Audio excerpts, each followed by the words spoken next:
Jurisprudence positive law का दर्शन है, यह कथन जॉन ऑस्टिन ने दिया था। इसे समझने के लिए पहले ज्यूरिस्प्रूडेंस और पॉजिटिव लॉ का अर्थ समझना जरूरी है। ज्यूरिस्प्रूडेंस का अर्थ कानून का अध्ययन या दर्शन है, जबकि पॉजिटिव लॉ का मतलब वह कानून है जो राज्य द्वारा बनाया और लागू किया जाता है, जैसे अधिनियम और नियम। ऑस्टिन के अनुसार ज्यूरिस्प्रूडेंस यह नहीं देखता कि कानून कैसा होना चाहिए, बल्कि यह देखता है कि कानून वास्तव में क्या है। ऑस्टिन का मानना था कि कानून संप्रभु सॉवरेन का आदेश होता है, जिसे न मानने पर दंड मिलता है। सरल शब्दों में, यदि कोई नियम सरकार बनाती है और उसे न मानने पर सजा मिलती है, तो वह कानून है। इसलिए ज्यूरिस्प्रूडेंस ऐसे वास्तविक कानूनों का अध्ययन करता है और उनके अर्थ, संरचना और उपयोग को समझाता है। इसमें नैतिकता, धर्म या व्यक्तिगत विचारों को शामिल नहीं किया जाता।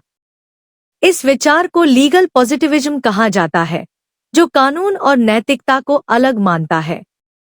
ऑस्टिन के अनुसार कोई कानून नैतिक रूप से सही हो या गलत, यदि वह सही प्राधिकरण द्वारा बनाया गया है तो वह मान्य है। हालांकि इस विचार की आलोचना भी हुई है। कई विचारकों का मानना है कि कानून को नैतिकता से अलग नहीं किया जा सकता। अन्यायपूर्ण कानून को सही कानून नहीं माना जाना चाहिए। उदाहरण के लिए, उपनिवेश काल में कई कानून कानूनी रूप से सही थे, लेकिन नैतिक रूप से गलत थे। एक उदाहरण के रूप में एडीएम जबलपुर शिवकांत शुक्ला मामला लिया जा सकता है। आपातकाल के दौरान सरकार ने मौलिक अधिकारों को निलंबित कर दिया था। सुप्रीम कोर्ट ने कहा कि उस समय जीवन का अधिकार भी लागू नहीं किया जा सकता।